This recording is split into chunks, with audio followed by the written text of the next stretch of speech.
አስቡት እስከዚህ ድረስ ዝነኛ መሆን። በዓለም ላይ በጣም ዝነኛ የሆኑ ሰዎች እንኳን ራፐሮች፣ ፕሬዝዳንቶች፣ የኤፍሲ ሻምፒዮኖች፣ የሂፕሆፕ ዘፋኞች ክርስቲያኖ ሮናልዶን ሁሉም በአድናቆት አስደንቋቸው። ይህ የእሱ ዝና ከእግር ኳስ በጣም እንደሚበልጥ የሚያሳውቅ ምልክቶች ናቸው። ካሚላ ካፔሎ የሮናልዶ ስም ብቻ አንድን ኮንሰርት እንዴት ሊቆጣጠር እንደሚችል ተረድታለች። በሊዝበን ባደረገችው ኮንሰርት ላይ የሮናልዶን ስም ጠራች። 50,000 ሰዎች እንደ ሮናልዶ በማለት ጮሁ። ትናንትና እግር ኳስ ጨዋታ እንደነበራችሁ ሰምቻለሁ፣ እንዳሸነፋችሁም ሰምቻለሁ። ምናልባት ፖርቹጋል ያሸነፈችው እኔ ስላለው ነው።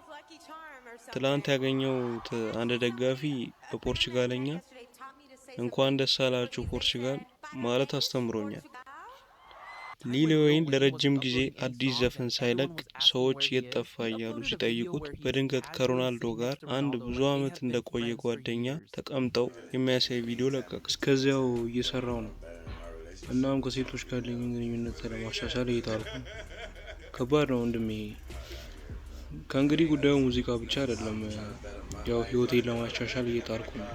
በተለይ የፍቅር ህይወቴን ታውቃለህ፣ የፍቅር ህይወቴን የተሻለ ለማድረግ እየጣርኩ ነው። አሁን አንተ ምን እያሰብክ ነው? ጠንክሬ እየሰለጠንኩ ነው።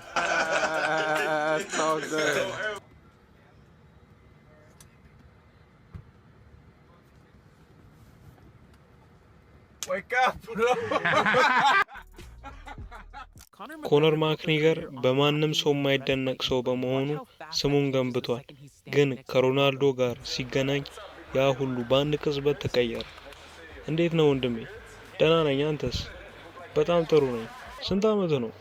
31 31 እኔ 25 መስላለሁ አይደል? ከዚያም በኋላ ሁለቱ በጣም ጥሩ ጓደኛሞች ሆኑ። ሮናልዶም የኮነር ዩኤፍሲ ፍልሚያ በአካል ሄዶ ተመለከተ። እንዴት ነሽ ጆርጂና? ሰላም ነው? ስለተዋወቁሽ ደስ ብሎኛል። ብቻህን ነው የመጣው? አይ ቤተሰቦቼ እዚህ ናቸው። እናም ልጆቼ ሆቴል ውስጥ ናቸው። ከ3 ሳምንት በኋላ ሕፃን ልጅ ይኖረናል። ወንድ ልጅ መንገድ ላይ ነው። 4 ናቸው? አዎ ይሄኛው 4ኛዬ ነው። ስንት ልጆች አሉ? 5። ዶናልድ ትራምፕ እንኳን ሮናልዶን በግል ወደ ዋይት ሀውስ የመንግስት ራት ጋብዞት ነበር። በቴክኖሎጂ ዋና ስራ አስፈጻሚዎችና በዓለም መሪዎች ፊት በልዩ ሁኔታ አስተዋወቀው። ክብር ልዑል መሐመድ፣ ወደ ዋይት ሀውስ በመምጣቶ በጣም ደስ ብሎናል። በጣም ልዩ እንግዳ ኖት። ትራምፕ ሮናልዶን ለልጁ ባሮን ማስተዋወቁ ብቻ ልጁ እሱን ማክበር እንደጀመረ በቀልድ ተናግሮ ነበር። ልጄ ባሮን የሮናልዶ ትልቅ ደጋፊ ነው። ሮናልዶ እዚያ ያለ ባሮን ከሱ ጋር ተገናኝቷል። አሁን ደግሞ አባቱን ትንሽ የበለጠ ያከብራል ብዬ አስባለሁ። ከዛ በኋላ ትራምፕ ይህን ቪዲዮ በኢንስታግራም ላይ አጋራ። አንዳንዶች ደግሞ በኤአይ የተሰራ ነው ሊሉ ይችላሉ።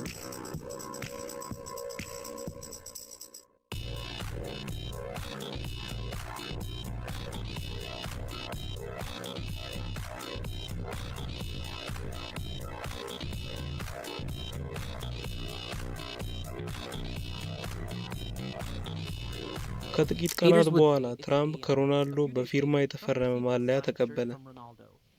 በማሊያው ላይ የተጻፈው ለዶናልድ ጄ ትራምፕ ለሰላም እንጫወት የሚል ነበር። ቦክሰሩ ራያን ጋርሲያም ወደ ሳውዲ አረቢያ በመብረር ከሮናልዶ ጋር የመገናኘት እድል አግኝቷል።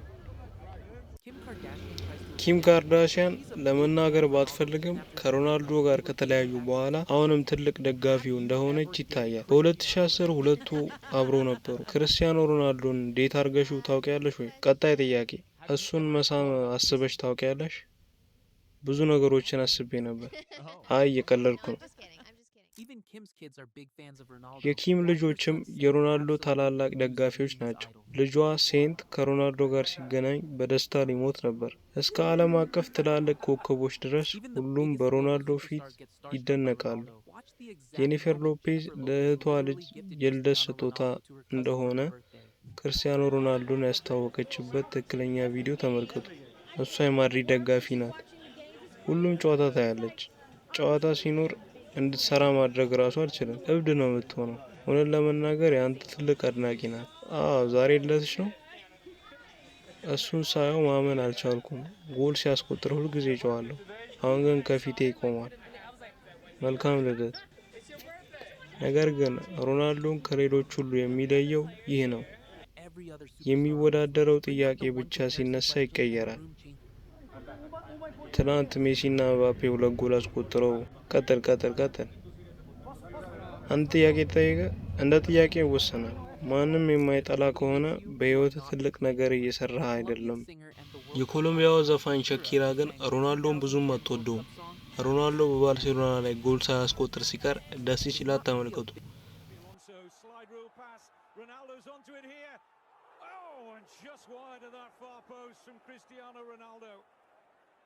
Well, that's what they've got to do. They've got to hit them on the break. And that was a superb counter-attack break. Pressure applied by Pep. እሷ የሜሲ አድናቂ ናት። ከዚያ ግን ሮናልዶ በስፔን ካፕ ፍጻሜ በቴስታ ጎል አስቆጠረ። ይህ ጎል ብዙዎችን አስደነቀ።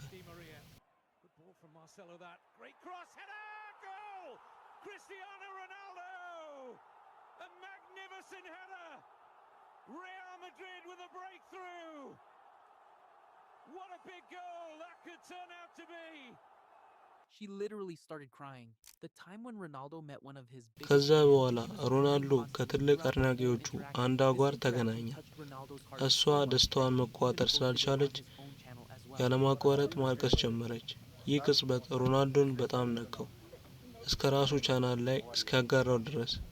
ሰላም እንዴት ነሽ? ጥሩ። መገናኘታችን ደስ ብሎኛል። እጆቼ ተንቀጠቀጡ ነው። ከዚያም ሮናልዶ ማሊያ ላይ ፈረመላት። ለጓደኛዬ ሴሊን መልካም ምኞት ብሎ ጻፈላት። በኋላም ከክሮሺያ ጋር ከፔናልቲ ጎል በኋላ ድጋሚ ተገናኙ። እንዴት ነሽ? ጥሩ። አንተስ? ጥሩ ነኝ። እንደገና ስላየሁሽ ደስ ብሎኛል። እኛም ደስ ብሎናል። መልካም እድል። ከ2 ሳምንት በፊት ሮናልዶ በዚህ ዓለም ዋንጫ የመጀመሪያ ጎሉን አስቆጠረ። ያን ጊዜ ስፒድ የሰጠው ምላሽ እንዲህ ነበር።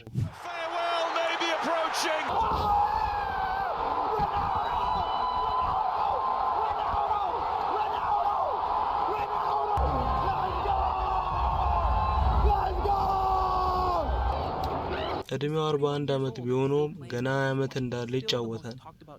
ከራፐሮች እስከ ዓለም መሪዎች፣ ከሳውዲ አረቢያ ጎዳናዎች እስከ ዋይት ሃውስ ድረስ ስሙ ሁል ጊዜ ይነሳል። አንድ ነገር ግልጽ ነው፣ ክርስቲያኖ ሮናልዶ ዝናን አያሳድድም፣ ዝና እሱን ያሳድደዋል እንጂ። ምናልባት አንዳንዶች አይወዱኝም፣ ምክንያቱም ምናልባት በጣም ጥሩ ስለሆንኩ ይሆናል።